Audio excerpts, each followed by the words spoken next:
Alright, Bitcoin, blockchain, Dogecoin, Ethereum, NFTs, everyone is talking about cryptocurrencies right now. But good lord, what does all of it mean? So, welcome to the one video that will take you from crypto noob to crypto genius. I'm going to tell you what it is, why it keeps becoming more important, what I've actually invested in myself, and the dark side of it.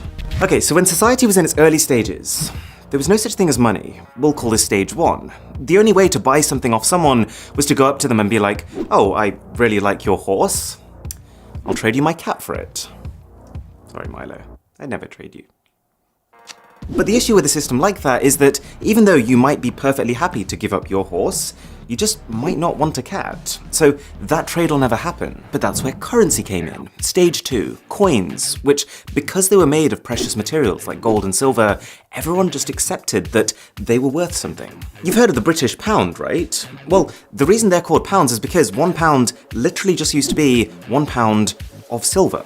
And so all of a sudden in a trade, it doesn't matter if you don't want my cat. As long as I have coins, we can still trade for your horse. Even if you have no use at all for the silver, because it's a precious material, you have that reassurance that you can take that coin, give it to someone else, and trade for something that you do want. Convenient, right? But then this evolved to stage 3. As banks became established and governments had control, we realized that as long as there was trust in the system, we could move away from needing to carry blocks of precious metal towards something even more convenient.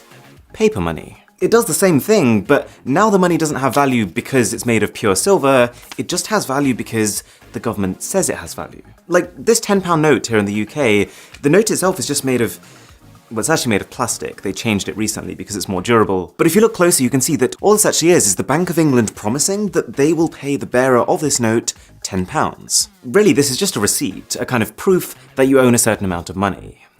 But as technology has improved even further, we found even more convenient ways of storing and trading our stuff. We're now in what I would call stage 4, where more people than ever are buying things online and using credit cards, and really when you're at that stage, we don't see our money anymore. It's not about coins or notes or cats, it's just entries on a spreadsheet. Like when I buy a music album from Amazon, all that's happening is that my bank adds an entry in my spreadsheet that says Aaron now has $10 less, and then Amazon's bank adds an entry that says they have $10 more. So, the reason I've given you this entire intro is to give you context on where cryptocurrency sits. It's seen by many people as the most convenient era of exchange ever.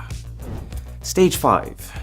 The way to think about a cryptocurrency is that it's 100% virtual. I know the logo for Bitcoin kind of looks like a physical coin.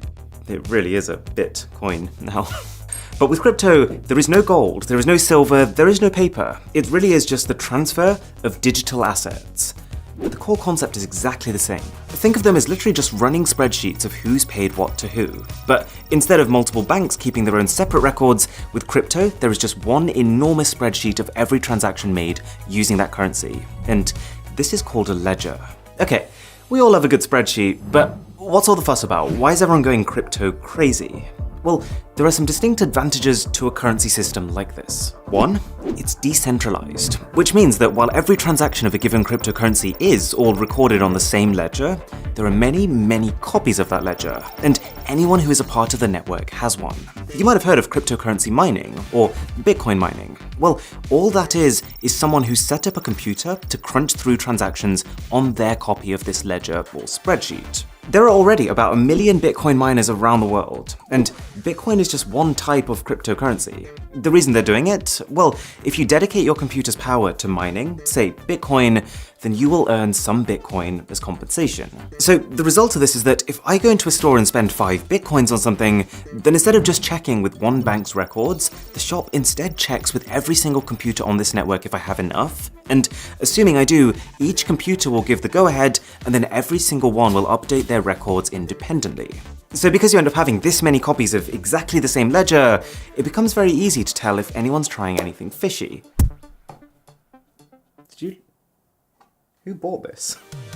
Like if I try to hack into someone's computer that's on the network and give myself more money by adjusting figures on their copy of the ledger, it's not going to get through. The system will realize that 99.9% of the copies on the ledger are saying one thing, but one of them is saying something else, so must have been tampered with. There's very clear organization to the system, and I think people believe in it because they see the future as open, traceable transactions, much more so than having like some bits of the record over here and other bits over there. And I know it seems complex at this point, but as we go through this, I think you'll realize that for a lot of people, in a way, it's simpler. There are plenty of areas in the world that have internet access, which is all you'd need for crypto, but don't have access to traditional banks, which require a lot of paperwork and documentation. 2, and I've kind of implied this already, but the main perk of crypto is that you don't need banks anymore. Because everything is stored by the people on this ledger, you can make international payments almost instantly instead of it taking half a day with no spending limits. Plus, you don't need to worry about exchange rates, you don't need to worry about interest rates, and even transaction fees are close to zero. For some cryptocurrencies, that is. But this is where the real fun begins. I'm fun at parties, I promise. The reason that cryptocurrencies are called cryptocurrencies is because they're secured by cryptography. And one example of this, which a lot of the major cryptocurrencies like Bitcoin use, is blockchain. Now, people often get confused by this. Blockchain is not Bitcoin. Blockchain is not a currency itself. Blockchain is just a secure type of ledger. So you know that big spreadsheet that everyone has that's recording transactions? Blockchain is just a way of organizing it, funnily enough, into blocks. So every time I pay for something with Bitcoin, that transaction is recorded as a block. Each block contains transaction data, like who was paid and how much, a hash, which is a unique identifier, and the hash of the previous block in the sequence, or the last transaction that was recorded. And the pivot on which this system rests is that if something in a block is changed, then that block's hash will change. You might be starting to see where this is going. Because each block also contains the data of the previous block, if the hash of the block here changes, then the next block will no longer have a matching hash with it, and so every subsequent block after that one becomes invalid. So if you combine this with what we talked about earlier, this whole idea of a million different users all having their own copy of the blockchain ledger, then if I wanted to fraudulently create a transaction that, say, paid me money, I'd have to not just tamper with a block and every single block after it, but I'd also have to do this on at least 500,000 computers around the world, so that the majority of computers in the system are also consistent with the one I've tampered with. Probably not gonna happen. Whereas just hacking into someone's dollar account and sending myself money, that does happen. And it's sometimes as simple as just literally guessing someone's 6-digit PIN. But there's a massive jump between that and trying to hack into 500,000 uncorrelated computers at once. Okay, so cryptocurrencies have their issues. I'm literally going to get to them in a minute, but hopefully you can see why some people are excited about them. And that brings me on to investments. You've probably heard of people putting money into cryptocurrencies, and all that means is that they're exchanging normal currencies, like dollars, for cryptos, like Bitcoin. They're hoping that those cryptocurrencies become the next big thing, and therefore suddenly shoot up in value, at which point they can then either spend them, or just exchange them back for more dollars than they bought them for. There's actually a term for cryptocurrencies that skyrocket like this, going to the moon, or mooning, but that can mean something very different depending on who you talk to. But the one decision that someone would have to make at this point is, which cryptocurrency? Because we've talked about Bitcoin, but Bitcoin is just one of over 4,000 different cryptos already, and each of them have different properties. For example, Ethereum, which is the second most invested in, can process transactions even faster than Bitcoin. There's one called Cardano, which is considered to be technologically superior. There's one called Litecoin, which has a newer algorithm. And if you are enjoying this video, then a sub to the channel would be delightful. So let me show you what I've done, and disclaimer, this is not in any way at all financial advice. I'm not recommending this, I've literally only put in a small amount of money that I am comfortable losing, and to be honest, the way I'm seeing it is more as an optimistic gamble as opposed to a strategic investment. The only thing that you absolutely should buy is one of these hats. Best purchase I've ever made. That is financial advice. So I've put 40% in Ethereum, 20% in Polygon, 20% in Cardano, 10% in Cartesi, and 10% in Litecoin. And this portfolio has basically gone up and then down, and then up and then down. And then, honestly, you probably get more consistency from Wish.com. So crypto is in a pretty weird place right now. And this brings me on to its problems. The dark side. One of the main ones is exactly this. The reason I think a lot of people don't take crypto seriously is its volatility. Because these currencies are so new and they're completely digital, unlike, say, the market for gold, no one really knows what they should be worth. And so you find that crypto prices are quite heavily speculative. They're tied to the news cycle. Like when a glowing article comes out about them, prices spiral upwards, but then when Elon Musk posts a tweet that puts them down, they go way down.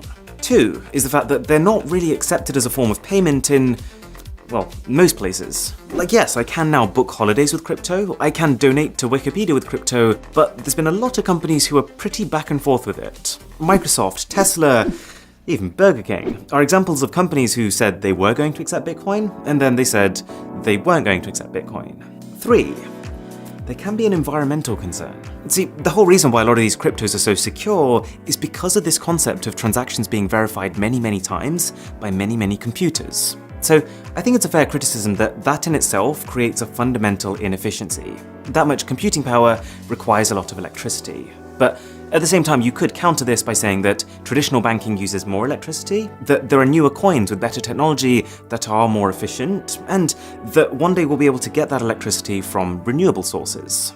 Depends who you ask. And 4, there's also a pretty strong sentiment that because there's no real policing or regulation on crypto right now, it's like the perfect currency for criminals. But to be honest, I think the data speaks for itself on that one. According to Chainalysis, 0.34% of crypto transactions are criminal, up to 5% of normal cash transactions are criminal. And I think that's because it's a bit of a misconception that currencies like Bitcoin are anonymous. They're actually pseudonymous, which means that even though your actual details aren't visible to everyone, your public key, your unique identifier, will be permanently baked into the blockchain upon making transactions with it. So cash is just a better currency for most types of criminal activity, because by its very nature, it's untraceable. Don't ask me how I know that. But as well as the negatives, there are also just some straight up odd things that have come about because of crypto. For example, you might have heard of an NFT, a non-fungible token. If you haven't, you might want to take a seat for this one. I don't want to call it stupid, but this one's a head scratcher. So you know how now you can go into an art gallery and you can pay to own a painting? Well, now thanks to the blockchain, you can pay just to have digital ownership over something. So it doesn't stop anyone from using or sharing that thing, but all it means is that you'd effectively be the owner of the original, and they'd all be sharing copies of it, even if, for most intents and purposes, they look and behave identically. Like, a lot of these NFTs are literally just JPEG images. I think the reason some people find this stupid and kind of funny is that there's a distinct difference between buying an NFT and buying the rights over something. So if you buy the rights over something, that's a very legitimate purchase because you can create merch or sell licenses. With an NFT, you can't. The original owner still has all the reproduction rights over that piece. All it is that you're using the blockchain to prove that you have some ownership over that asset. But clearly, just being able to say that has some value, because an NFT of this Gucci ghost sold for $3,600. The CEO of Twitter, Jack Dorsey, he sold the first tweet he ever made as an NFT for $2.9 million. 5 words! I could do that. Any takers? And this one just blows my mind. This photo, which is basically an overview of one guy's pieces of art, sold for $69 million. Very nice. To clarify, this literally just gives the buyer some digital ownership over a JPEG image.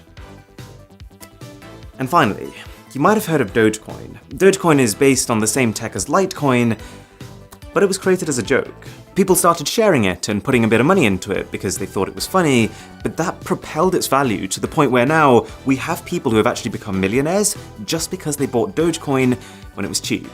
It's an interesting world out there. If you did find this useful, then do consider sharing it with a friend or family member who could benefit. I would really appreciate it. And for my best phones of 2021, click here. For an Instagram story that crashes your phone, click here. My name is Aaron, this is Mr. Who's the Boss, and I'll catch you in the next one.